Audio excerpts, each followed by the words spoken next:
Welcome back to my channel.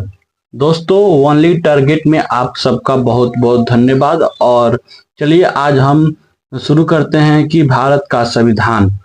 तो अब देखिए, भारतीय संविधान की प्रस्तावना की तरफ बढ़ते हैं, ठीक है। और देखते हैं कुछ याद आ रहा है आपको। मैंने बताया था कि 13 दिसंबर 1946 को उद्देश्य प्रस्ताव किसने लाया था? पंडित नेहरू ने, ठीक है। और मैंने आपको कहा था कि वही उद्देश्य प्रस्ताव बाद में कुछ बदलावों के साथ में भारतीय संविधान की प्रस्तावना के रूप में एक्सेप्ट कर लिया गया, ठीक है।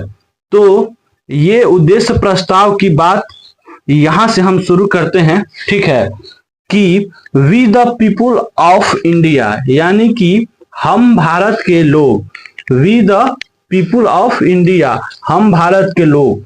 हम भारत के लोग कहने का अर्थ है कि हम जो सब यहाँ पे बैठे हुए हैं, यानी कि संविधान सभा में हम सब जो यहाँ पे बैठे हुए हैं उनकी बात कर रहे हैं। हम भारत के लोग का अर्थ ये है कि जो हम सब यहाँ पे बैठे हुए हैं सभी भारत के लोग हैं, ठीक है। लोग नहीं आए हैं, लेकिन उन्होंने अपने प्रतिनिधियों को भेज दिया है, क्योंकि लोगों के पास टाइम नहीं था। इसीलिए हर 10 लाख की जनसंख्या ने एक लोग को चुनकर भेज दिया है। याद आ रहा है, मैंने आपको बताया भी था, ठीक है। तो इसके एक एक शब्द की वैल्यू है और एग्जाम में पूछा जाता है, ठीक है। तो चलिए शुरू करते हैं। हम भारत के लोग, यानी कि we the people of India, Bharat को एक संपूर्ण प्रभुत्व संपन्न समाजवादी, ठीक है। इसका मतलब यह है कि एक ऐसा देश जिसमें सारी शक्तियां देश में निहित होगी, ठीक है। भारत अपनी सारी निर्णय, चाहे वो आंतरिक निर्णय हो चाहे बाहरी निर्णय हो, वो खुद ही लेगा, ठीक है। समाजवादी, समाजवादी ये ओरिजिनल प्रस्ताव में नहीं था। ये इंदिरा गांधी की सरकार ने बाद में इस शब्द को जोड़ा, ठीक है। इसका अर्थ है हम ऐसा पैटर्न अपनाएंगे जिसमें अमीरों और गरीबों के बीच में आर्थिक असमता कम करने की शक्ति हो, ठीक है। पंथ निरपेक्ष, ये भी मूल संविधान में नहीं था। इसका अर्थ ये है कि भारत सभी धर्मों से और सभी पंथों से राज्य का कोई अपना धर्म नहीं होगा। यहाँ राज्य कहने का मतलब ये है कि राष्ट्र, ठीक है। और धर्म अपना निजी मामला है, सरकार को इसमें कुछ लेना देना नहीं है, ठीक है। इस बात का प्रावधान संविधान में आर्टिकल 25 से 28 में दिए गए हैं, ठीक है, पंथ निरपेक्षता के बारे में। अब आपको और बारीकी से बताते हैं पंथ किसे कहते हैं। तो दोस्तों, दुनिया में ऐसे बहुत सारे लोग हैं जो हिंदू होते हुए भी, चाहे मुस्लिम होते हुए भी, या कोई भी कास्ट के होते हुए भी उस कास्ट को नहीं मानते हैं। वो एक अपना गुरु जी को चुनते हैं और गुरु जी का आज्ञा का पालन करते हैं, तो इसे ही पंथ कहा जाता है, ठीक है।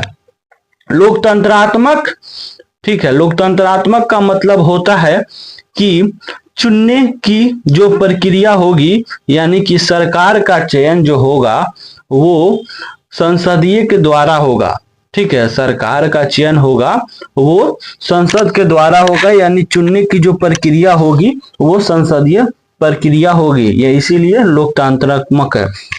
गणराज्य, ठीक है। गणराज्य का मतलब होता है कि जिसका राज्य का प्रमुख चुना हुआ हो, ठीक है।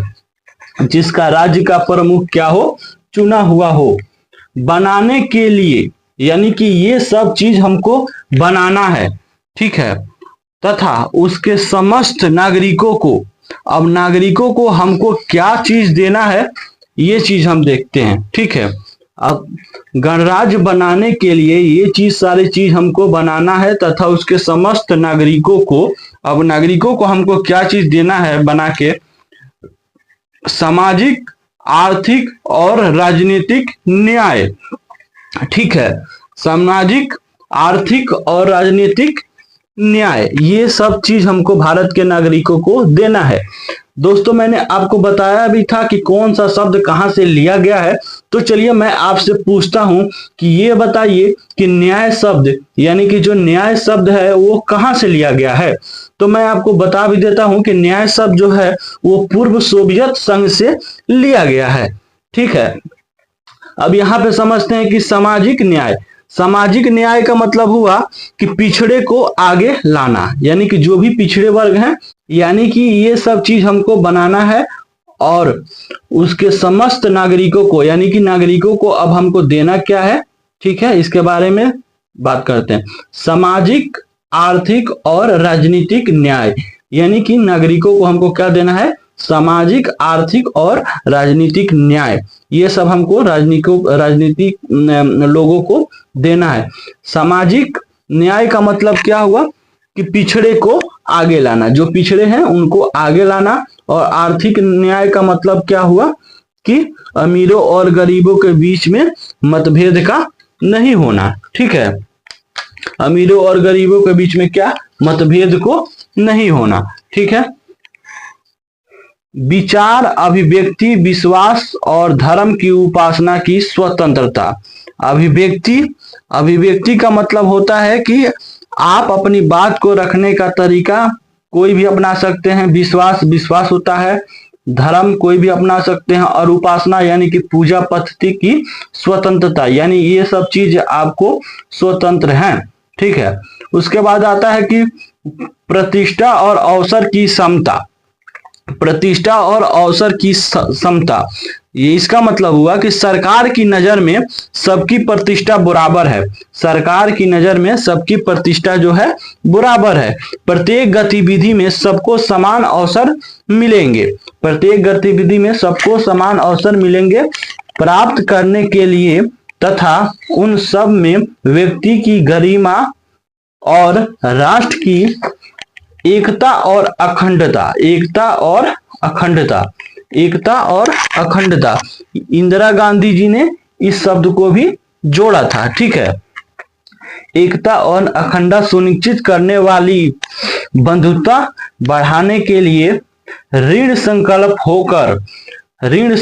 होकर अपनी इस संविधान सभा में आज तारीख 26 नवंबर 1949 को ये बनकर तैयार हो गया। ऋण संकल्प का मतलब, ऋण संकल्प होकर कौन, यानी कि हम यानी कि भारत के लोग। मैंने आपको बताया ना स्टार्टिंग में ऊपर वाला लाइन, हम यानी कि कौन, भारत के लोग। इन सब का मतलब है इन सब का मतलब है संविधान स्वीकार लिया गया। ठीक है, किसके द्वारा, भारत के लोगों के द्वारा। किसने बनाया था, भारत के लोगों ने। ठीक है, तो ऋण संकल्प होकर अपनी इस संविधान को 26 नवंबर 1949 को स्वीकार कर लिया गया। ठीक है, इस संविधान को अंगीकृत, अधिनियमित और आत्मर्पित करते हैं। आत्मर्पित का मतलब हो गया कि खुद ही बना रहे हैं और खुद ही अपने ऊपर लागू कर रहे हैं। ठीक है, तो ये है भारतीय संविधान की प्रस्तावना। ठीक है, अब मैं आपसे एक क्वेश्चन पूछता हूं कि प्रस्तावना क्या है। तो प्रस्तावना अमेरिका संविधान से प्रेरित संविधान का दर्शन है। अमेरिका संविधान से प्रेरित संविधान का दर्शन है। तो चलिए दोस्तों, मैं उम्मीद करता हूं कि आपको ये मेरा वीडियो अच्छा लगा होगा, और अच्छा लगा होगा तो कृपया मुझे सपोर्ट कीजिए। और मिलते हैं आपसे फिर नेक्स्ट वीडियो में। और आज बहुत खुशी की बात है कि आज 14 अप्रैल है, और आप मुझे बताइए कि 14 अप्रैल को क्या हुआ था। और आज मैंने भारत का संविधान के बारे में आपको पूरा डिटेल से बता दिया। तो thank you for watching the video, और आप इसी तरह मेरा सपोर्ट करते रहिए। और मैं आपको फिर न्यू टॉपिक से मतलब पोलिटी का पूरा एक भी चैप्टर छूटेगा नहीं, और वो चीज पढ़ाऊंगा कि जो चीज एग्जाम में आता हो, और exam point of exam view से आपका एक भी चीज नहीं छूटेगा। मेरे पढ़ाने के बाद आप अपना क्वेश्चन उठाइएगा और मारिएगा, और फिर बताइएगा कि हाँ आपने जो बताया था उससे क्वेश्चन आ रहा है या नहीं आ रहा है। तो thank you for watching the video.